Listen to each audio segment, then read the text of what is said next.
বলছো আমার নাম ইয়াহকুম বিমা আনজালাল্লাহু ফাউলাইকা হুমুল কাফিরুন, যারা আল্লাহ পাকের বিধান অনুযায়ী রাষ্ট্র পরিচালনা করবে না, ফয়সালা করবে না, তারা হলো কাফির। যে বাংলাদেশে মুসলমান রাষ্ট্র আল্লাহর জমিনে থাকতে আল্লাহ পাকের বিধান অনুযায়ী চলতে হবে, নাহলে তোমার হাত পা বাংলার জনগণ ভেঙে দিবে। যে ব্যক্তি প্রকাশ্যে আলেম ওলামার হাত পা ভেঙে দেওয়ার কথা বলে, সে কখনো সরকারি দলের কর্মকর্তা হতে পারে না, সন্ত্রাসী দলের কর্মকর্তা হতে পারে। তাদের মুসলমান রাষ্ট্রে যদি ইসলাম ভালো না লাগে তোমরা ভারতে চলে যাও। যদি মামলা হয়, যদি জেল হয়, আল্লাহর নামে জেল করো, আল্লাহর নামে মামলা করো। আজকে তাফসীর মাহফিলগুলো সহজে বন্ধ করে দেওয়া যায়, কিন্তু নর্তকীদেরকে এনে যখন গানের আসর বসা হয়, সেখানে আমরা হাজার ওলামা ইকরাম গেলে বন্ধ করতে পারি না। বর্তমান দেশের পরিস্থিতি অবস্থা আমাদের সবার কম বেশি জানা, ঠিক কি না? অত্যন্ত কঠিন। বিশেষ করে যারা খাঁটি ইমানদার, খাঁটি মুমিন, হক্কানি আলেম, তারা দৌড়ের উপর আছে, ঠিক না?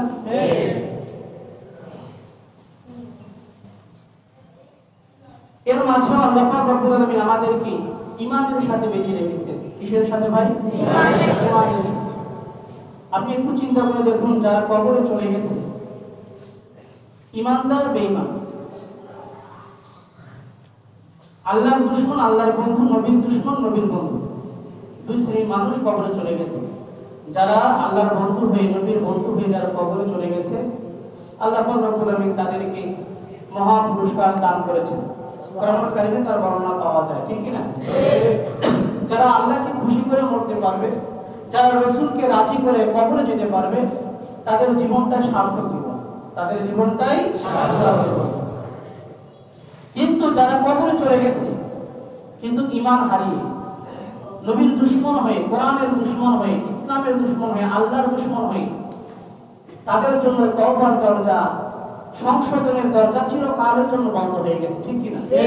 কিন্তু আল্লাহ পাক রব্বুল আলামিন আমাদেরকে এখনো ঈমানের সাথে আল্লাহ পাক আমাদেরকে বেঁচে রেখেছেন। এটা কি বড় নিয়ামত নয়? অনেক বড় নিয়ামত।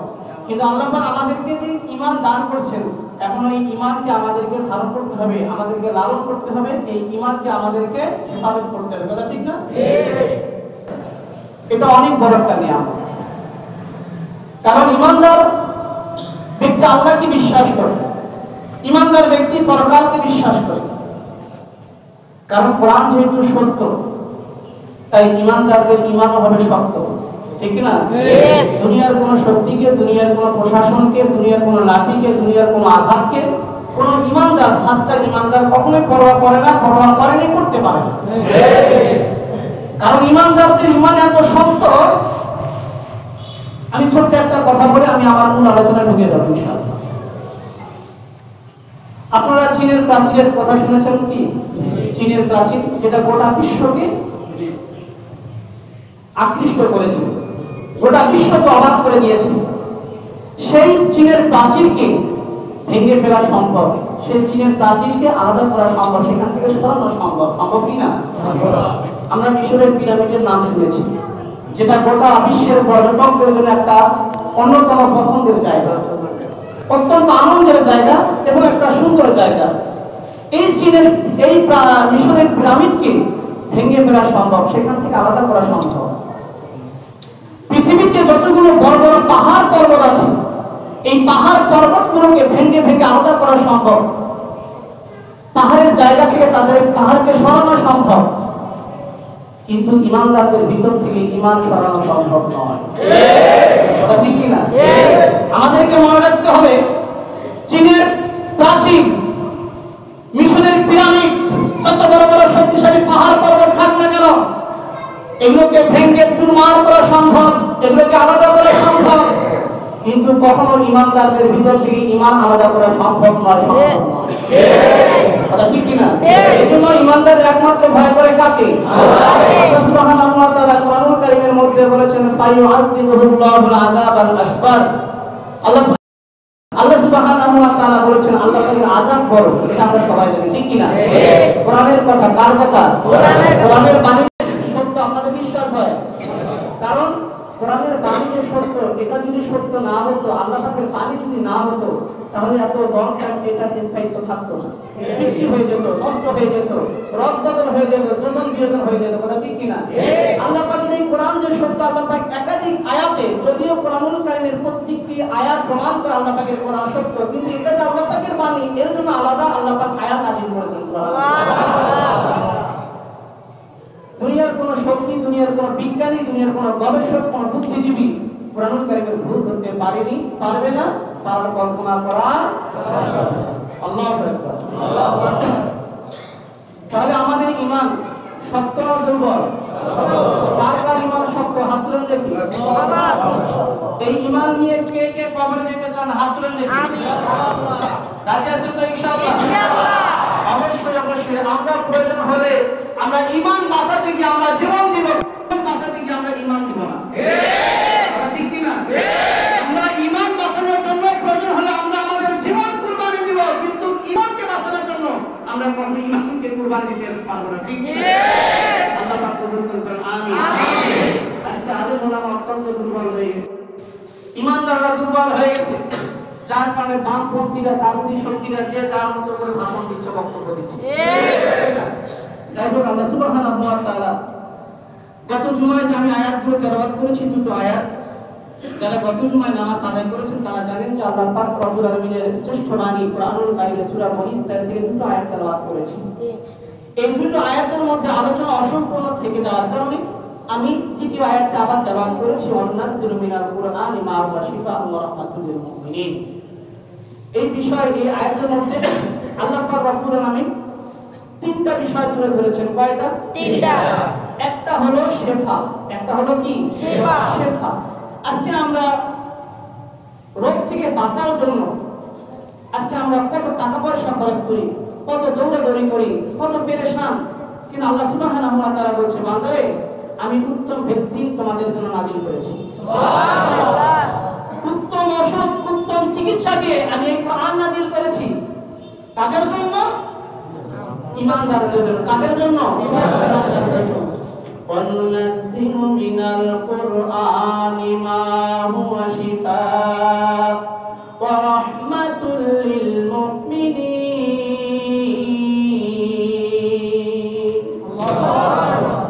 আল্লাহ সুবহানাহু ওয়া তাআলা বলেন, এই কোরআনুল কারীম তাদের জন্য আমি শিফা স্বরূপ নাযিল করেছি। এই কোরআনের মধ্যে আমি আল্লাহ পাক রহমত নাযিল করেছি, রহমত দিয়েছি। তাদের জন্য লিল মুমিনিন, মুমিনদের জন্য আল্লাহ পাক কোরআনুল কারীম শিফা দান করেছেন এবং রহমত দান করেছেন। বলুন সুবহানাল্লাহ। সম্মানিত ভাইরা আমার, মানুষের রোগ হয় দুই ভাবে। কয় ভাবে? দুই ভাবে। শারীরিক রোগ এবং আত্মিক রোগ। শরীর অসুস্থ হয় এবং রূহ অসুস্থ হয়। দুনিয়ার মানুষ যদি, আল্লাহর কোন বান্দা বান্দি যদি জ্বর হয়ে মারা যায়, আল্লাহর আদালতে এর জন্য কি আলাদা কোনো শাস্তি আছে? না। কারো যদি ডায়াবেটিস হয়, এই অবস্থায় যদি মারা যায়, আল্লাহ কি পরকালে বলবে তোমার ডায়াবেটিস হয়েছে, তুমি চিকিৎসা করোনি কেন, এর জন্য কি কোনো শাস্তি আছে? না। কোনো জবাব আছে? না। কারো যদি হার্টের সমস্যা হয়, আল্লাহর আদালতে কোনো জবাব নাই, কোনো হিসাব নাই। কারো যদি কিডনি ড্যামেজ হয়ে যায়, নষ্ট হয়ে যায়, আল্লাহ পাক রব্বুল আলামিন পরকালে বলবে না তোমার কিডনি নষ্ট হয়েছে কেন চিকিৎসা করনি, তোমার চোখের সমস্যা ছিল তুমি কেন চিকিৎসা করনি, আল্লাহ পাক রব্বুল আলামিন বলবেন না।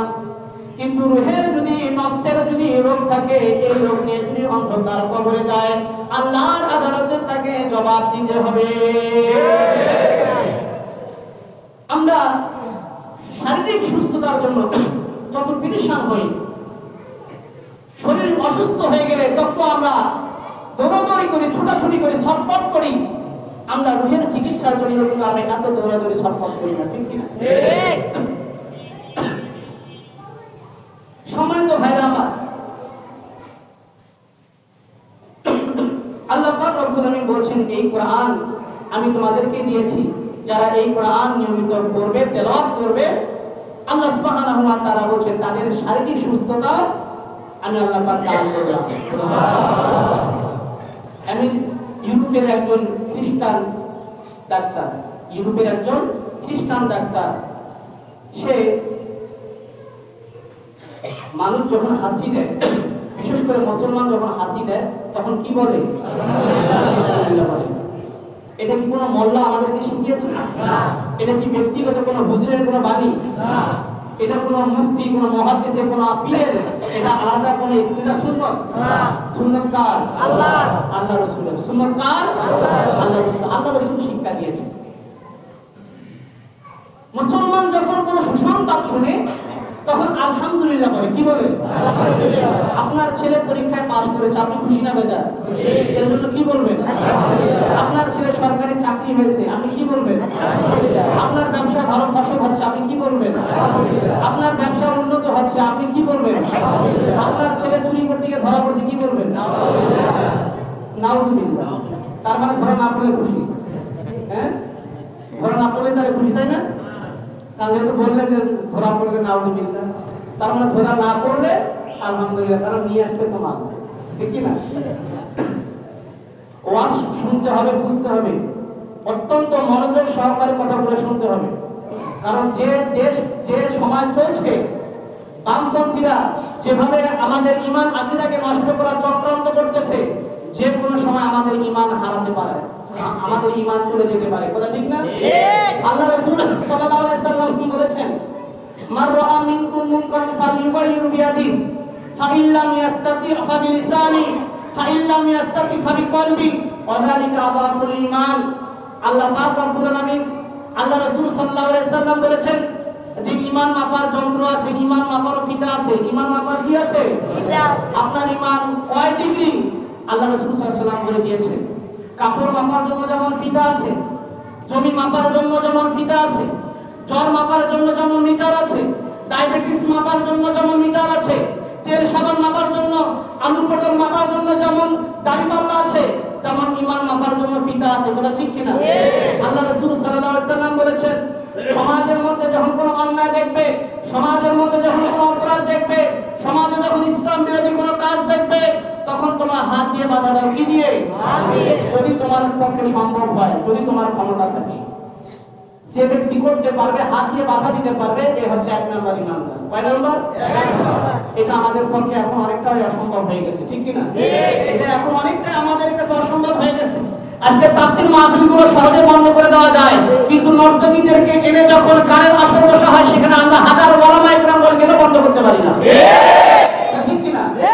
আজকে যারা যুব সমাজের চরিত্রকে নষ্ট করছে, যারা যুব সমাজের ঈমান আকীদাকে কলঙ্কিত করছে, আজকে হাজার হাজার লক্ষ লক্ষ ওলামা ইকরাম একত্রিত হলে ওই সমস্ত বামপন্থীদের আসরগুলো বন্ধ করে দেওয়া যায় না, কিন্তু দুই একজন নেতার কারণে আজকে হাজার হাজার তাফসীর মাহফিলগুলো বন্ধ হয়ে গেছে।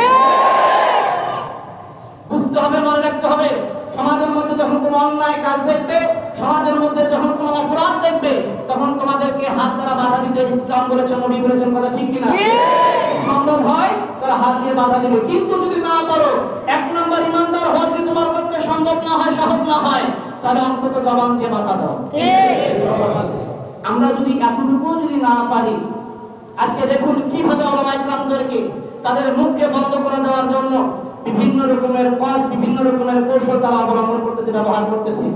আমরা যখন হক কথা বলি, আমরা যখন সঠিক কথাগুলো বলি, তখন তারা বলে যে হুজুর রাষ্ট্রীয় বিরোধী কথা বলছে, হুজুর সংবিধান বিরোধী কথা বলছে, সরকার বিরোধী কথা বলছে, এর জন্য হুজুরকে জেলে নেওয়া হয়, এর জন্য হুজুরকে মামলা দেওয়া হয়, এর জন্য হুজুরকে রিমান্ডে নেওয়া হয়। কিন্তু একই কাজ যখন কোন সরকারি দলের কর্মকর্তারা যখন করে, তখন তাকে শুধু দল থেকে বহিষ্কার করা হয়, ঠিক কিনা?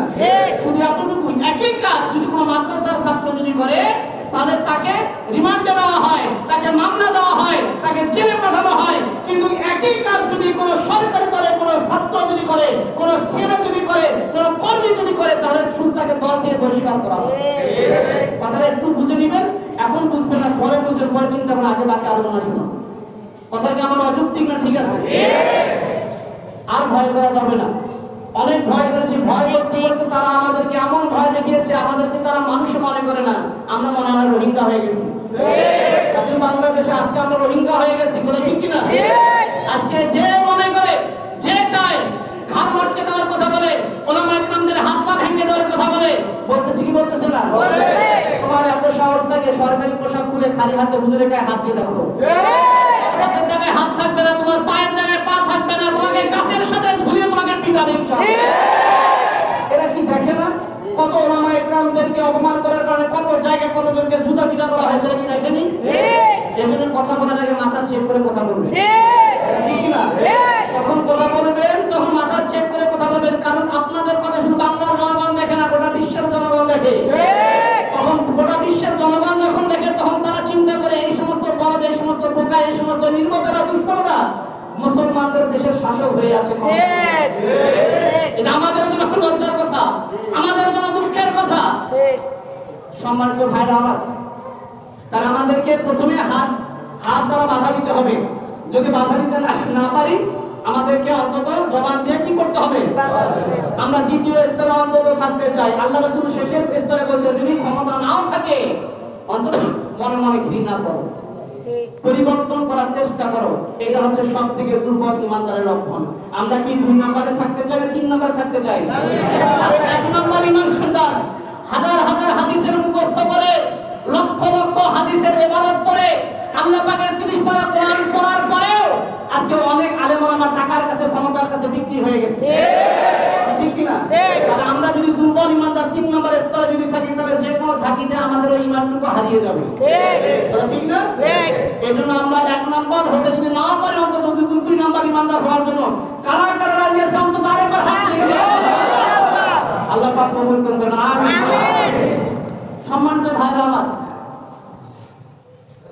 যে শরীর যেমন সুস্থতার জন্য যেমন ডাক্তারের কাছে যাওয়ার দরকার আছে, শরীরের চিকিৎসার জন্য যেমন চিকিৎসার প্রয়োজন আছে, শরীরের সুস্থতার জন্য যেমন টাকা খরচ করার প্রয়োজন আছে, এখানে সেখানে ডাক্তারের কাছে যাওয়ার দরকার আছে।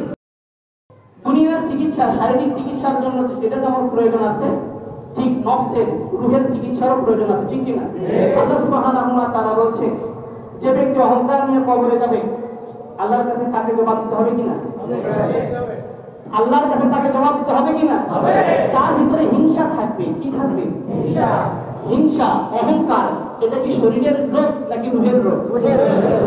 যার ভিতরে রিয়া থাকবে, রোগ দেখানোর ইবাদত থাকবে, এটা কি রুহের রোগ নাকি শরীরের রোগ?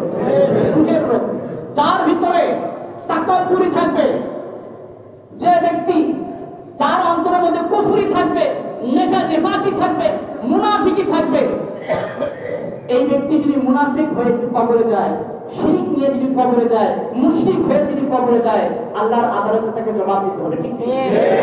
অথচ চিন্তা করে দেখুন আল্লাহ পাক রব্বুল আলামিন বলেছেন قد أفلح من تزكى وذكر اسم ربه فصلى قد أفلح من زكاها وقد خاب من دساها। সুবহানাল্লাহ। আল্লাহ পাক নফসকে, রূহকে পরিষ্কার রাখার জন্য, সচ্চা করার জন্য, নির্ভেজাল করার জন্য আল্লাহ পাক কোরআনুল কারীমে একাধিক আয়াত নাযিল করে আমাদেরকে বলেছেন নফসকে ঠিক রাখো। অথচ আমরা শরীরকে ঠিক রাখার জন্য কত দৌড়াদৌড়ি করি। আমরা ডাক্তারের কথা যতটা গুরুত্ব দেই, ডাক্তারের কথা যতটা শুনি, আমরা আল্লাহর কথা ততটা শুনি, ঠিক কি না? ডাক্তার বলে দিয়েছে মাছ খাওয়া যাবে না, গোশত, গরুর গোশত খাওয়া যাবে না, ডিম খাওয়া যাবে না, দুধ খাওয়া যাবে না, কলা খাওয়া যাবে না, ঠান্ডা লাগা যাবে না, আমরা সেই অনুপাতে চলি।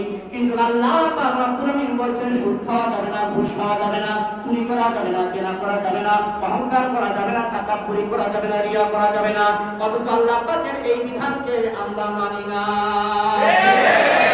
যার কারণে হারাম খেয়ে, সুদের টাকা খেয়ে, ঘুষের টাকা খেয়ে, চুরির টাকা খেয়ে, অবৈধ কামাই খেয়ে আমাদের নফস নষ্ট হয়ে গেছে। যার কারণে আল্লাহ পাকের কোরআনের কথা আমাদের ভালো লাগে না, ইসলামের কথা আমাদের ভালো লাগে না। আল্লাহ রাসূল সাল্লাল্লাহু আলাইহি সাল্লামকে সাহাবায়ে কেরামদের সামনে আবু জেহেল বলতেছে, হে মুহাম্মদ, আমার কাছে মনে হয় দুনিয়ার সবথেকে অসুন্দর মানুষ তিনি। কে বলতেছে? আবু জেহেল বলতেছে। আল্লাহ রাসূল সাল্লাল্লাহু আলাইহি সাল্লাম বলতেছে, হে আবু জেহেল, তুমি সত্য বলেছো। কি বলেছো? সত্য বলেছো। সাহাবায়ে কেরাম অবাক হয়ে গেল।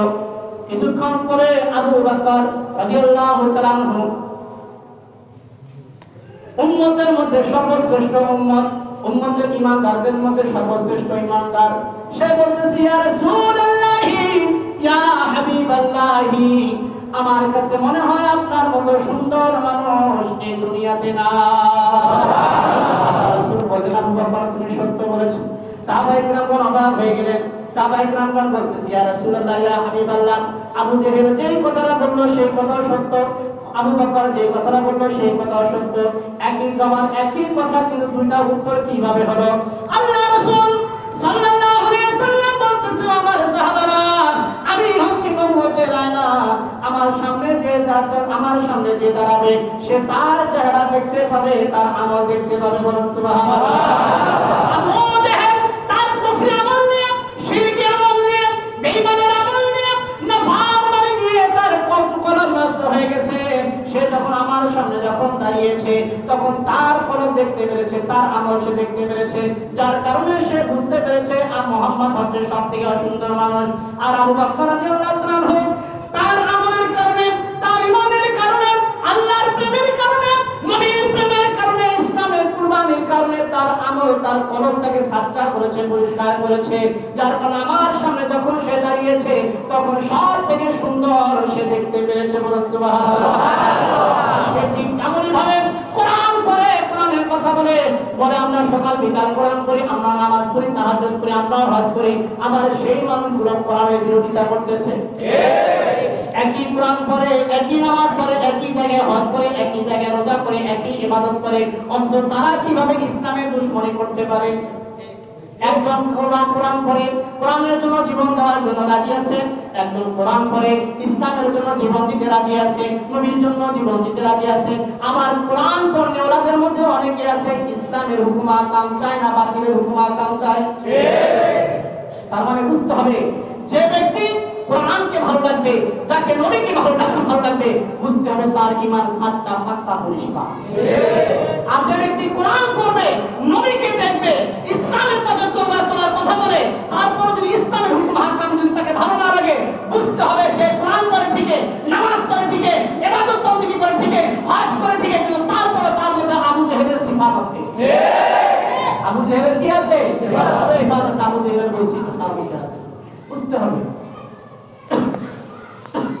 বলতে চেয়েছিলাম সেই ইউরোপিয়ান ডাক্তার সে চিন্তা করেছে মুসলমান যখন হাসি দেয় তখন কেন আলহামদুলিল্লাহ বলে? হিন্দুরা বলে না, খ্রিস্টানরা বলে না, হাসি কি শুধু মুসলমানরা দেয়? না, হিন্দুরা দেয়, খ্রিস্টানরা দেয় না, তারা কি আলহামদুলিল্লাহ বলে? না, আলহামদুলিল্লাহ বলে না। সুবহানাল্লাহ। এত সত্য ধর্ম, নির্বেজাল ধর্মকে যখন আঘাত করে তখন আসলে সহ্য করতে মনে চায় না। ঠিক কিনা? কারণ আমাদের ধর্ম কোনো বাংলার কোনো ধর্ম না, আমাদের ধর্ম কোনো মন করা ধর্ম না যে সারাটা জীবন আকাম কুকাম করবো আর গঙ্গা নদী দিকে স্নান করবো, পাপ মোচন হয়ে যাবে। ঠিক কিনা?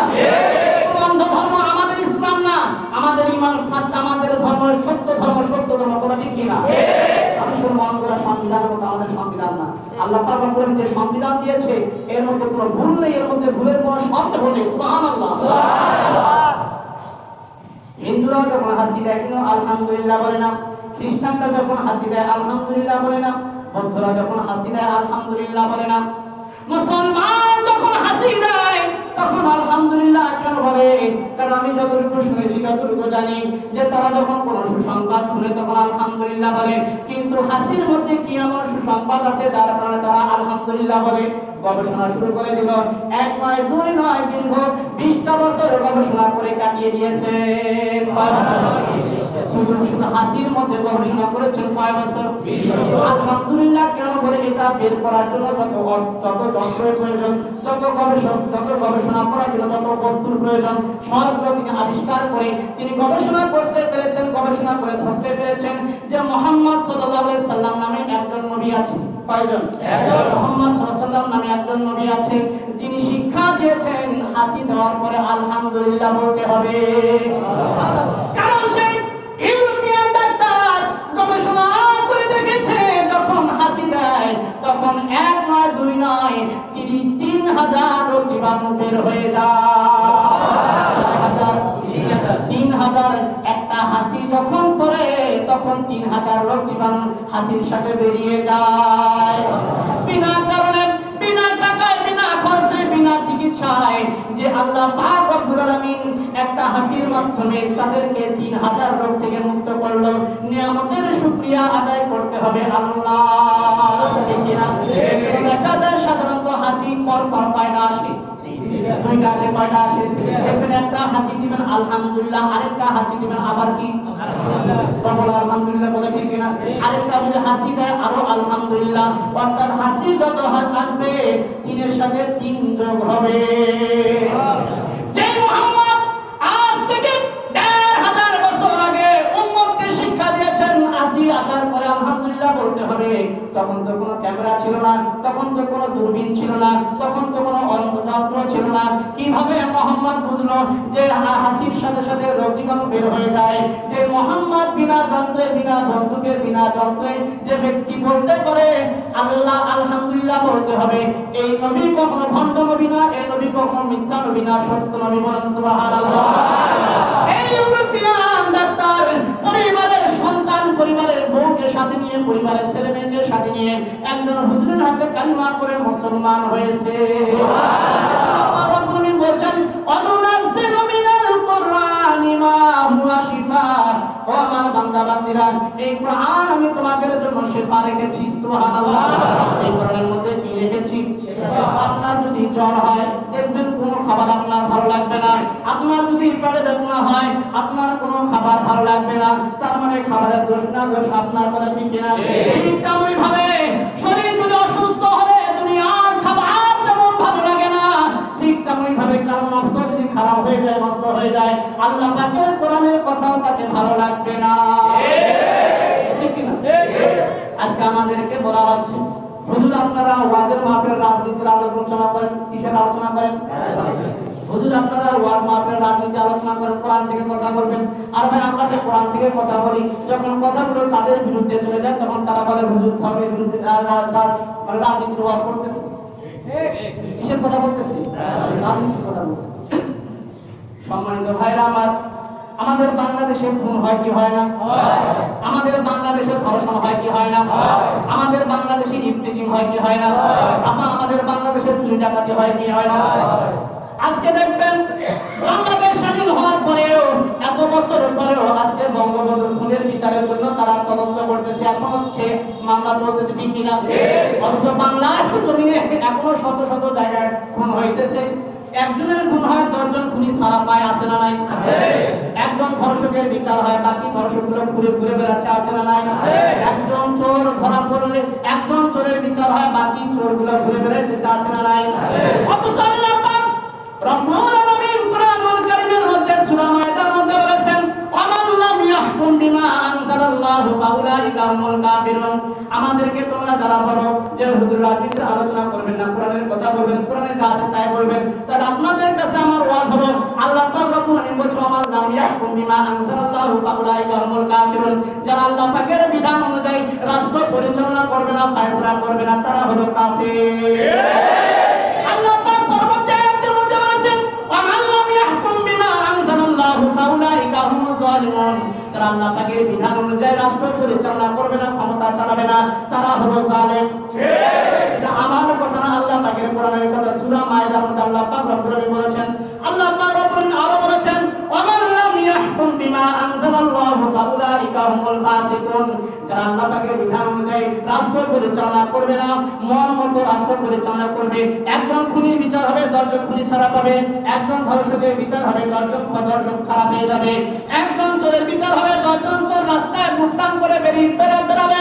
এরকম বিচার মন মতো বিচার যারা করবে, আল্লাহ পাকের বিধান বলতেছে তারা হলো ফাসিক। যেগুলো খেয়াল করে দেখবেন আজকে আমাদেরকে যারা বলতেছেন হুজুর রাজনীতির আলোচনা বাদ দিয়ে কোরআন থেকে যা আছে তাই বলবেন, তাহলে বলুন তো আজকে যারা রাষ্ট্র পরিচালনা করতেছে, আজকে যারা ক্ষমতায় আছে, আজকে যারা বিচার করতেছে, তারা কোরআনের ভাষায় তারা কাফির, কোরআনের ভাষায় তারা ফাসিক, কোরআনের ভাষায় তারা জালেম। যদি মামলা হয়, যদি জেল হয়, আল্লাহর বিরুদ্ধে মামলা করেন, তার কথা তো আমার না, কথাটা কি আমার? আপনাকে পুলিশ আসছে ধরার জন্য, আপনি কি করেছেন? চুরি করেছেন বা চুরি করেননি, কিন্তু আপনাকে মিথ্যা মামলা দিয়েছে, আপনাকে ধরতে আসছে পুলিশ। এখন পুলিশকে আপনি মারবেন? কেন মারবেন না? দোষ কি পুলিশের নাকি যে অর্ডার করেছে তার? যার অর্ডার তাকে ধরতে হবে, আপনি পুলিশকে তো মারতে পারেন না, কারণ পুলিশ আপনাকে সরকারের কাজ পালন করতেছে মাত্র, ঠিক কিনা? ঠিক তেমনই ভাবে হুজুরদেরকে ধরা যাবে না, কারণ আল্লাহ পাক অর্ডার করেছেন, কথা ঠিক কিনা? আপনাদের বাড়ি হুজুররা শুরু করে দেবে, যদি মামলা হয়, যদি জেল হয়, আল্লাহর নামে জেল করো, আল্লাহর নামে মামলা করো, ঠিক কিনা? আমরা শুধু আল্লাহ পাকের বাণী পৌঁছে দিচ্ছি। আজকে দেখুন, চিন্তা করে দেখুন আজকে কোথায় দেশ পৌঁছে গেছে। আমাদেরকে মানুষ মনে করতেছে না, আমাদেরকে আলেম মনে করতেছে না। যারা আল্লাহ পাকের 30 পারা কোরআন মুখস্থ করেছে, সকালে আল্লাহ পাকের কোরআন পড়ে, দুপুরে আল্লাহ পাকের কোরআন পড়ে, বিকালে আল্লাহ পাকের কোরআন পড়ে, রাত্রেবেলা আল্লাহ পাকের কোরআন পড়ে, যারা তাহাজ্জুদ পড়ে, যেই সময়ের মধ্যে তাহাজ্জুদের নামাজ পড়ে চোখের পানি ফেলে, সেই ওলামায়ে কেরামদের বিরুদ্ধে আজকে ষড়যন্ত্র চলতেছে। এক বলদ নির্বোধ সে বলেছে যে তোমার বাপ তোমাকে মারে, তোমাকে মারধর করে, তোমার ওস্তাদ তোমাকে মানে পিটিয়ে তোমাকে কালিমা পড়ে মুসলমান বানিয়েছে। এই ওয়াজ শুনেছেন না আপনারা? এই ওয়াজ শুনেননি? আমি গত জুমায় বলতেছি, বলিনি, কারণ আমি চিন্তা করেছি যা অনেক পাগল আমরা দেখলাম, কিন্তু আর আমি না বলতে চেয়েছিলাম, কিন্তু দেখতেছি একের পর এক পাগলের জন্ম হচ্ছে বাংলার জমিনে, একটার পর একটা, না জানি এরপর আর কোন পাগলের আবির্ভাব ঘটে দেখে না, ঠিক কিনা? আচ্ছা ভাই, সে যখন দাবি করেছে, আপনাদের কাছে আমার প্রশ্ন না, আমার গত জুমার আগের জুমার আলোচনা শুনে দুই একজন মুসলিম ভাই বোন এই বিষয়টা আলোচনা করেন, আপনার ভয় করে না? আমি বলছি আমি কাউকে মেপে কথা বলি না, কোরআন হাদিস মেপে কথা বলি, কারণ ভয় করে লাভ নেই, কারণ ভয় করবো আমরা একমাত্র কাকে? এটাই হচ্ছে আমার দাবি, এটা হচ্ছে ইমানদারদের স্লোগান, ঠিক কিনা?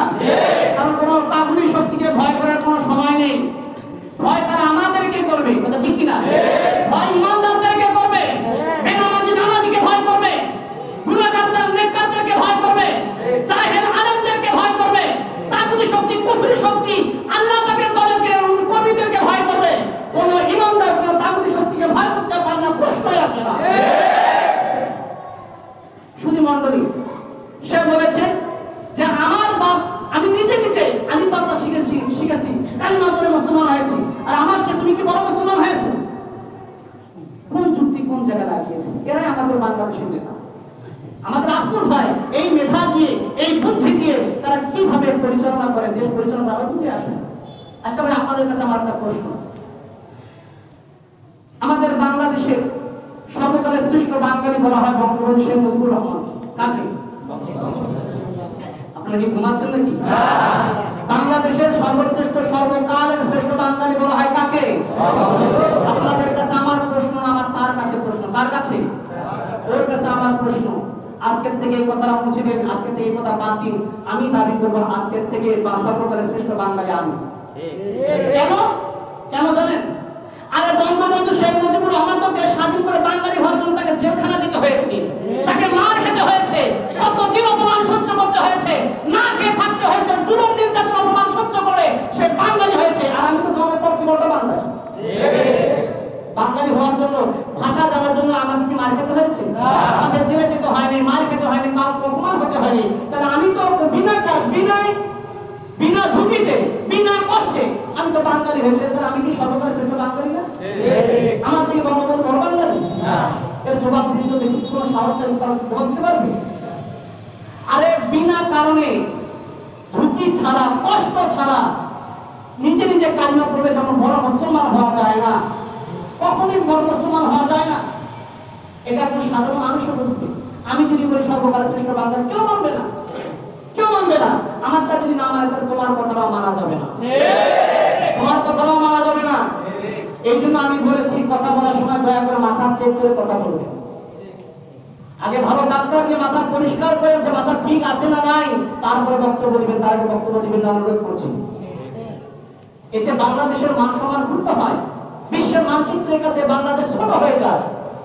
আরেকজন পুলিশ অফিসার বলে দিয়েছে, পুলিশ কর্মকর্তা বলে দিয়েছে যে বাংলাদেশে থাকতে হলে বাংলাদেশের সরকারের সংবিধান অনুযায়ী মানতে হবে, বঙ্গবন্ধুর আদর্শ অনুযায়ী চলতে হবে, না হলে হাত ভেঙে দেবো, হাত পা ভেঙে দেবো। বলছে কিনা? এইবার শুনছে কিনা? শুনছেন না? এইবার শুনেননি? আমি তো বলে দিয়েছি, বললাম যে আপনার যদি সাহস থাকলে পুলিশের পোশাক খুলে হুজুরকে মারতে আসেন, দেখেন আপনার হাতে টাকা হাত থাকবে না, পায়ে টাকা পা থাকবে, বলে ঠিক কিনা? আচ্ছা ভাই বলুন তো, বঙ্গবন্ধু শেখ মুজিবুর রহমান কি, তিনি কি নবী? রাসূল? দুনিয়ার মানুষ যদি এখন চেষ্টা করে তাবি হতে পারবে না। তাবি হওয়া আরো দূরের কথা, দুনিয়ার মানুষ যদি চেষ্টা করে তাবি হতে পারবে না। সাহাবী তো দূরের কথা, দুনিয়ার মানুষ যদি চেষ্টা করে সাহাবী হতে পারবে না। নবী হওয়া দূরের কথা, দুনিয়ার মানুষ যদি হাজারো চেষ্টা করে নবী হতে পারবে না। রাসূল হওয়া দূরের কথা। আল্লাহ পাক রব্বুল আলামিন বলে দিয়েছেন, লাকাদ কানা লাকুম ফি রাসূলিল্লাহি উসওয়াতুন হাসানাহ। হে বিশ্ববাসী, বিশ্বজগতের লোকজন, তোমাদের জন্য উত্তম আদর্শ হচ্ছে মুহাম্মদ সাল্লাল্লাহু আলাইহি ওয়াসাল্লাম। এছাড়া অন্য কোনো মানুষের কোনো আদর্শ মানা যাবে না, যাবে না, যাবে না। আমরা মুহাম্মদ সাল্লাল্লাহু আলাইহি ওয়াসাল্লামের আদর্শকে বিশ্বাস করি, সেই আদর্শকে লালন করি। অন্য কোনো ব্যক্তির আমরা কোনো আদর্শ মানি না, মানতে পারি না, মানতে পারি না। বাংলাদেশ স্বাধীন করেছে বঙ্গবন্ধু শেখ মুজিবুর রহমান, এটা কেউ অস্বীকার করে এটা বিষয় না। বাংলাদেশে যথেষ্ট তার ভূমিকা ছিল। বাংলাদেশে থাকতে হলে, তার ভাষা বাংলাদেশে থাকতে হলে যেমন বঙ্গবন্ধুর সংবিধান মানতে হবে, সরকারি সংবিধান মানতে হবে। আমার ওইখানে প্রশ্ন আছে, আল্লাহ তাআলা বলছেন, খালাকাস সামাওয়াতি বিগাইরি আমাদিন তারাউনাহা ওয়া আলকা ফিল আরদি রাওয়াসি আন তামিদা বিকুম ওয়া বাসতা ফিহা মিন কুল্লি দাব্বা। আল্লাহ পাক রব্বুল আলামিন বলছেন, এই আসমান আমি সৃষ্টি করেছি। আসমান কার? আল্লাহ। জমিন কার? আল্লাহ। পাহাড় পর্বত কার? আল্লাহ। এই যে বৃষ্টি হয়, বৃষ্টি কার? আল্লাহ। এই যে রোদ হয়, রোদ কার? আল্লাহ। জমিনে ফসল হয়, ফসল কার? আল্লাহ। তাহলে আল্লাহ পাকের জমিনে আল্লাহ পাকের আইন চলবে, কোনো মানুষের আইন চলবে না।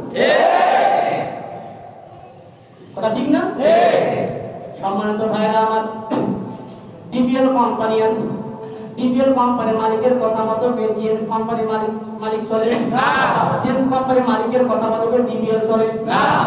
স্কয়ার কোম্পানির কথা মতো আরএফএল কোম্পানি চলে না। এই আরএফএল কোম্পানির মালিকের কথা মতো কি ডিবিএল কোম্পানি চলে না? চলে না, করে না। বাংলাদেশে অনেক ফ্যাক্টরি আছে, এক কথায় যার ফ্যাক্টরি তার কথা মতো চলতে হবে, তার প্রতিষ্ঠান তার কথা মতো চলতে হবে, যার কোম্পানি তার কথা মতো যেমন চলতে হবে, ঠিক তেমনি ভাবে আল্লাহ পাকের আসমান, আল্লাহ পাকের জমিনে আল্লাহ পাকের সংবিধান অনুযায়ী চলতে হবে। কোনো তাগুতি শক্তি, কোনো ব্যক্তির সংবিধান চলবে না। এটাই যুক্তিসঙ্গত কথা, এটাই যুক্তিসঙ্গত কথা। আমরা যেমন নবীর উম্মত, বঙ্গবন্ধু শেখ মুজিবুর রহমান তার নবীর, আমাদের নবীর উম্মত, ঠিক কি না? তারা বাঙালি হওয়ার কারণে যতটা গর্ববোধ মনে করে, আমি মনে করি তারা যে মুসলমান এটা তাদের অতটা খুশি না। এটা তাদের বক্তব্য দ্বারা বোঝা যায়। আর কিছুদিন পর আমার আশঙ্কা হয়, আমার ভয় হয়, না জানি বঙ্গবন্ধুকে তারা নবী করে ফেলে।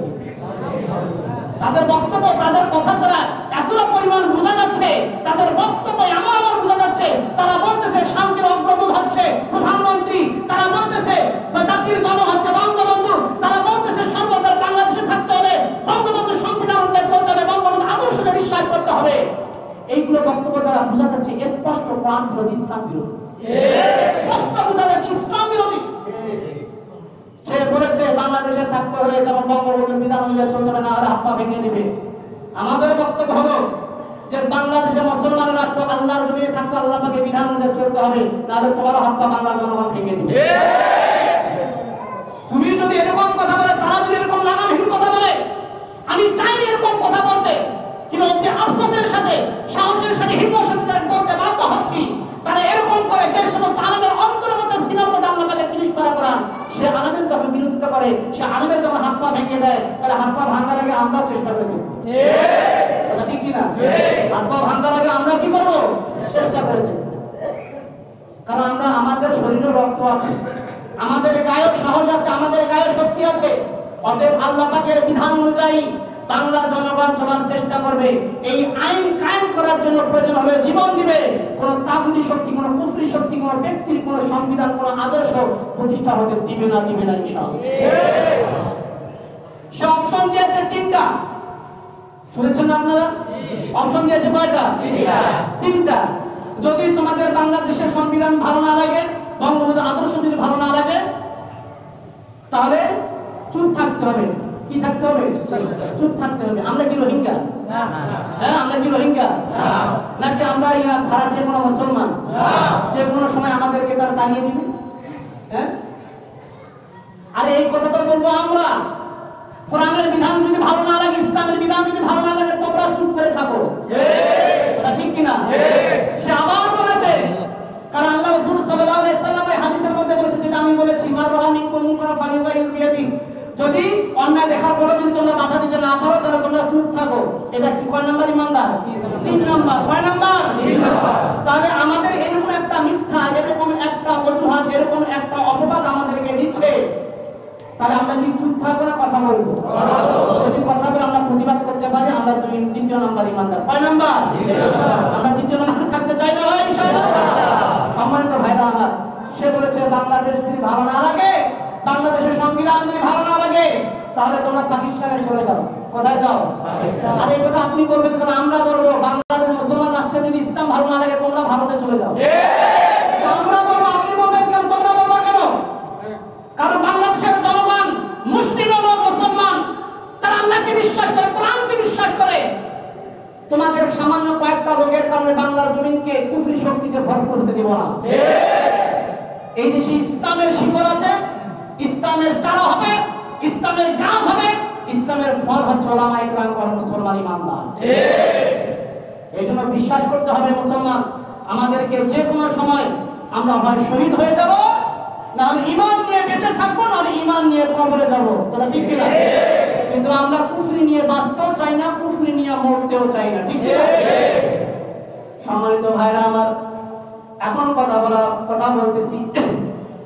আল্লাহ তাআলা রব্বুল আলামিন বলেছেন, ওয়ানুনাজ্জিলু মিনাল কুরআনি মা হুয়া শিফাa'un ওয়া রাহমাতুল লিল মুমিনিন। এই কোরআনুল কারীমের মধ্যে শিফা আছে, এই কোরআনুল কারীমের মধ্যে রহমত আছে। কাদের জন্য? মুমিনদের জন্য। কাদের জন্য? মুমিনদের জন্য। আর জানেন ওয়ালা ইয়াজিদু যালিমিনা ইল্লা খাসারা। আর জালিম যারা, অত্যাচারী যারা, গুনাহগার যারা, পাপিষ্ঠ যারা, তাদের জন্য এই কোরআন শুধু ক্ষতি আছে। এই জন্য দেখবেন কোরআনুল কারীম পড়ার পর অনেকের মধ্যে হেদায়েত আসে না। বলে আমরা কোরআন পড়ি, সকাল বিকাল আমরা কোরআন পড়ি, অথচ কোরআন ওয়ালাদের সঙ্গে বিরোধিতা করে। আছে না নাই? আছে। আর তারা কথায় এমন কথা বলতে তারা এক পর্যায়ে বলেছে, ওই পুলিশের এসপি বলেছে, পুলিশের কর্মকর্তা বলেছে, আমার যে ছেলেটা গভর্নমেন্ট, আমার যে ছেলেটা দুর্বল, যে ছেলেটা বোকা, সেটা যে আমরা মাদ্রাসায় পাঠাই। বলেছি কিনা? বলেছি কিনা? এগুলোর আলোচনার প্রয়োজন আছে ভাই। কারণ প্রয়োজন এই জন্য আছে, নাহলে না বললে, প্রতিবাদ না করলে তারা আস্তে আস্তে তাদের কলিজা বড় হয়ে যাবে, আরো বেশি করে বলে ফেলবে। সমাজকে, মুসলমানদেরকে তাদের ঈমানকে জাগাতে হবে। কথা ঠিক কিনা? আল্লাহ রাসূল কি বলেছেন? কাকে আল্লাহ পাক পছন্দ, তিনি এলেন দান করেন, জানেন আপনারা? মাদ্রাসায় কাকে আল্লাহ পাক টাকা দেয় জানেন? আল্লাহ রাসূল সাল্লাল্লাহু আলাইহি ওয়াসাল্লাম বলেছেন, লা ইউরিদিল্লাহু বিহি খায়রান ইউফাক্কিহু ফিদ্দীন। আল্লাহ পাক যাকে ভালোবাসেন, যাকে পছন্দ করেন, আল্লাহ পাক তাকেই তিনি এলেন দান করেন। বলেন সুবহানাল্লাহ। তোমার ছেলে যত ট্যালেন্ট হোক, তোমার ছেলে ট্যালেন্ট হয়, তোমার মতো সন্ত্রাসী, তোমার মতো খুনি হবে, মাস্তান হবে। আর যে ছেলেটা দুর্বল, গরিবের সন্তান, ওই ছেলেটা দুর্বল ছেলেটাকে আল্লাহ পাক 30 পারা কোরআনের হাফেজ বানিয়ে যুব সমাজের চরিত্রকে ঠিক রাখার জন্য জীবন দিবে, আন্দোলন করবে, সংগ্রাম করবে, নবীর আদর্শকে প্রতিষ্ঠা করার জন্য প্রয়োজনে জীবন দিবে। কথা ঠিক কিনা? তোমার সন্তান হয়তো ট্যালেন্ট হতে পারে, তোমার বুদ্ধি থেকে, তোমার দেমাগ থেকে তো বাংলা জনগণ দেখতেছে যে তুমি কি খাও, তুমি কি খাও। জনতা, মুসলমান, ইমানদাররা, ওলামায়ে কেরামগণ চাঁদা তুলে নাকি চলে, চাঁদা তুলে নাকি চলে।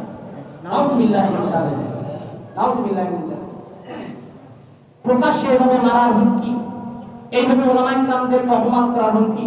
একদিকে সে রাষ্ট্রীয় পোশাক, সরকারি পোশাককে অপমান করেছে। কথা বলেন ঠিক কিনা? তার গায়ে সরকারি পোশাক বাংলার জনগণ দেখতে চায় না, চাকরিতে তাকে দেখতে চায় না।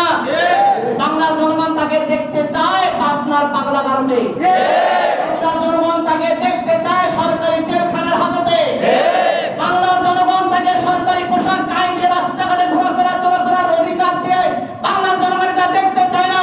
যারা ইসলামের বিরোধিতা করে, কোরআনের বিরোধিতা করে, নবীর বিরোধিতা করে, ইসলামের বিরোধিতা করে, প্রত্যেকটা ইসলামের দুশমনকে যদি তারা কথা বন্ধ না করে, যদি তারা এগুলোর ভুল স্বীকার না করে, আমি বলতে চাই এ কখনো আইন শৃঙ্খলা রক্ষাকারী বাহিনী কর্মী হতে পারে না, এ কখনো সরকারি কর্মকর্তা হতে পারে না, এ কখনো পুলিশের কর্মকর্তা হতে পারে না, এ হতে পারে মাস্তানের কর্মকর্তা, শয়তানের কর্মকর্তা। আমি কথাটা অত্যন্ত রাগ নিয়ে বললাম এই জন্য, যদি তারা তাদের পূর্বের আলোচনা যদি ফিরে না নেয়, আমিও আমার আলোচনা ফিরে দিব না। আমার কথা স্পষ্ট ক্লিয়ার। যে ব্যক্তি প্রকাশ্যে আলেম ওলামার হাত পা ভেঙে দেওয়ার কথা বলে, সে কখনো সরকারি দলের কর্মকর্তা হতে পারে না, সন্ত্রাসী দলের কর্মকর্তা হতে পারে। কথা বুঝতে হবে। যদি তারা এই কথাগুলো যদি তারা কি করে ফিরে নেয়, আমি আমার কথা পরিষ্কার করব। কথা ঠিক আছে না? আমরা আমাদের জীবন থাকতে ইসলামের শানকে, কোরআনের শানকে, আল্লাহ পাকের নবীর ইজ্জতকে জীবন দিয়ে আমরা জীবনের বিনিময় হলো আমরা রক্ষা করার চেষ্টা করবো ইনশাআল্লাহ। আমরা দেখতে চাই তাগুতি শক্তির শক্তি বড় না ঈমানি শক্তিদের ঈমানি শক্তি বড়। মনে করতে হবে, মনে রাখতে হবে, মুসলমানদের ইমানদারদের ভিতর শরীর থেকে জীবন বের হয়ে যাবে, ইমানদারদের শরীর থেকে আত্মা বের হয়ে যাবে, কিন্তু যে আত্মার মধ্যে ঈমান আছে, যে জীবনের যে জানের মধ্যে নবীর ভালোবাসা আছে, সেটা কখনো বের হবে না, বের হবে না, বের হবে সেটা কখনো বের হবে।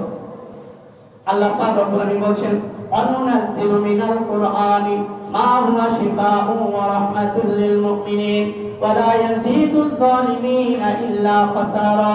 আমার বান্দাবান্দিরা, আমি আল্লাহ পাক রব্বুল আলামিন তোমাদের জন্য কোরআন নাযিল করেছি। এই কোরআন তোমাদের জন্য আমি শিফা দিয়েছি। এই কোরআন তোমার শরীরের চিকিৎসা করবে, এই কোরআন ঠিক তেমনই নফসেরও চিকিৎসা করবে, এবং এই কোরআন যারা পড়বে, এই কোরআন অনুযায়ী যারা জীবন যাপন করবে, আমি আল্লাহ পাক রব্বুল আলামিন তাদের উপর রহমত নাযিল করব। বলুন সুবহানাল্লাহ। কথা ক্লিয়ার, পরিষ্কার বুঝতে হবে। শরীরের চিকিৎসার জন্য যেমন আমরা দৌড়াদৌড়ি করি, পেরেশান হয়ে যাই, ঠিক তেমনি ভাবে রুহের চিকিৎসার জন্য যদি কারো কোরআনের কথা ভালো না লাগে, ইসলামের কথা যদি ভালো না লাগে, রাসূলের কথা যদি ভালো না লাগে, আল্লাহ পাকের সংবিধান যদি ভালো না লাগে, তাহলে বুঝতে হবে আপনার আত্মায় সমস্যা আছে। কথা ঠিক কিনা? কলব নষ্ট হয়ে গেছে, আপনার কলবের চিকিৎসা করতে হবে। কারণ আপনি কেমন মুসলমান হয়েছেন, আল্লাহ পাকের কোরআন ভালো লাগবে না। আপনি কেমন ইমানদার হয়েছেন, আল্লাহ পাকের বিধান অনুযায়ী আপনি চলতে চান না। আপনি কেন মুসলমান হয়েছেন? শুধু মণ্ডলী, যাই হোক, এখানে অনেক কয়টা বিষয় নিয়ে আলোচনা করার ইচ্ছা ছিল, সময় সংকীর্ণতার কারণে আল্লাহ পাক রব্বুল আলামিন আমাদেরকে যতটুকু শোনালেন, আল্লাহ সুবহানাহু ওয়া তাআলা আমাদের সবাইকে আমল করার তৌফিক দান করুন। আমিন। সম্মানিত ভাইরা আমার, আমরা জানি যে চিকিৎসা বিজ্ঞান আগের চেয়ে অনেক উন্নত হয়েছে। এতে লাভ না ক্ষতি? আমি মনে করি ক্ষতিটা বেশি। কেন ক্ষতি বেশি? একটা কথা দেখি, একটা এক্সাম্পল। আগের চেয়ে নেশা বাড়তেছে না কমতেছে? বাড়তেছে। এখন কি নামাজি, কি বেনামাজি, কি দাড়িওয়ালা, টুপিওয়ালা, কি দাড়ি ছাড়া, সবাই দেখতেছে অধিকাংশ মানুষ যখন সিগারেট খায়, কি খায়? আর সিগারেট যখন খাইতেছে, যখন তাদের কাছে যখন যায়, এমন ভাবে সিগারেট ঢুকিয়ে রাখে, মানে তাদের কাছে গেলে ভাঙসা এরকম মনে হয়। যদিও আমি জানি এটা সম্মান করে তারা, কিন্তু যে খাবার একজন হুজুরের সামনে খাওয়া যায় না, সম্মানিত ব্যক্তির সামনে খাওয়া যায় না, সেই খাবারটা আপনি নামাজ ব্যক্তি কেন খাবেন? ঠিক কিনা? কেন খাবেন? আমরা দেখেছি আগে সিগারেটের গায়ে লেখা ছিল ধূমপান স্বাস্থ্যের জন্য ভিটামিন, নাকি কি লেখা ছিল? এখন কি লেখা থাকে? তারপরে ধূমপান স্বাস্থ্যের জন্য ক্যান্সারের কারণ, তারপরে লেখা হলো ধূমপান স্বাস্থ্যের জন্য মৃত্যুর কারণ, এখন লেখা হয় ধূমপান সন্তানের গর্ভে কি করে? ক্ষতি করে। লেখা আছে না নাই? এটা কি কোনো মসজিদের ইমাম লেখছে? কোনো মুহাদ্দিস লেখছে? যারা বানায় তারা লেখছে। কথা ঠিক কিনা? অথচ চিন্তা করে দেখুন, আজকে এই যে যুব সমাজে এরকম নেশা আসক্ত, মদের, ফেন্সিডিল, ইয়াবা, মরফিন, আফিম, যেটা বলেন না কেন, আজকে এগুলো বাড়তেছে, নতুন নতুন ট্যাবলেট খাচ্ছে, বাস কিছুই হচ্ছে না। কিন্তু ওই জায়গা থেকে নতুন রোগের জন্ম দিচ্ছে। কথা ঠিক কিনা? যেমন জেনা, ব্যভিচার, ধর্ষণ, এগুলো দিন দিন বাড়তেছে। কেন বাড়তেছে? কারণ জানেন নতুন নতুন ট্যাবলেট আছে, ওই ট্যাবলেট খেলে মেয়ে বুঝতে পেরে কোনো সমস্যা হবে না, আছে না নাই? কিন্তু ওই জায়গা থেকে যদি নতুন ট্যাবলেটটা আবিষ্কার না হতো, চিকিৎসা বিজ্ঞান উন্নত না হতো, তাহলে আস্তে আস্তে জেলা রাস্তাগুলো বন্ধ হয়ে যেত। কথা ঠিক কিনা? এরকম অনেক অপকর্ম আছে, অনেক কাজ আছে, যেগুলো খাওয়ার কারণে তাদের কি হচ্ছে? নতুন নতুন রোগ হচ্ছে, আর নতুন নতুন চিকিৎসা বাড়তেছে। তার মানে আমরা আগে রোগের জন্ম দিচ্ছি, তারপরে চিকিৎসা বের হচ্ছে। কথা ঠিক কিনা? এর জন্য আগে সমস্ত কোম্পানিগুলো, এরকম নেশার কোম্পানিগুলোকে আগে বন্ধ করতে হবে। কথা ঠিক কিনা? অনেক দোকানদার ভাবতেছে হুজুর আমাদের ব্যবসা রাখতে পারতেছে। আমার কাছে একটা প্রশ্ন জাগাচ্ছে, ভাই আপনারা যে সিগারেট খান, আমার মাঝে মাঝে সব একটা টান দিয়ে দেখি কি এমন এর মধ্যে আছে, এত ওয়াজ নসিহত করার পরেও এদেরকে সিগারেট থেকে ফিরানো যায় না। অনেকে সিগারেটের গন্ধ সহ্য করতে পারে না, আর অনেকে সিগারেট না খেলে মাথা নষ্ট হয়ে যায়, মাথা ঘুরে। আসলে নাই? আমি মাঝে মাঝে ভাবি, দোকানে না বা বাড়িতেও না, বাড়িতে যদি আমি সিগারেট প্যাকেটে যদি সিগারেট খাই, কেউ দেখবে না, আপনারা সবাই আমার পিছনে নামাজ পড়বে। কিন্তু প্রকাশ্যে যদি একটা টান দিই, কয়টা টান? আমার চাকরি থাকবে, আমার পিছনে নামাজ পড়বে। আর ভাই একটা টান, দুইটা তো না, একটা সিগারেট পুরোটাও খাবো না, খালি একটা টান দেবো, খালি দেখবো যে আপনারা কি খান। তারপরে নামাজ পড়বেন না। তাহলে যে খাবার হুজুর খেলে নামাজ পড়বেন না, তাহলে সেই খাবার আপনি খাচ্ছেন কেন? সকাল বিকাল বাবা চলতেছে তো চলতে, প্যাকেটে প্যাকেটে চলতেছে, আছে না নাই? এই জন্য রোগের চিকিৎসা করতে হবে। আল্লাহ পাক যেটা হারাম করেছে সেটা করতে হবে। আল্লাহ পাক রব্বুল আলামিন তৌফিক দান করুন। আমিন।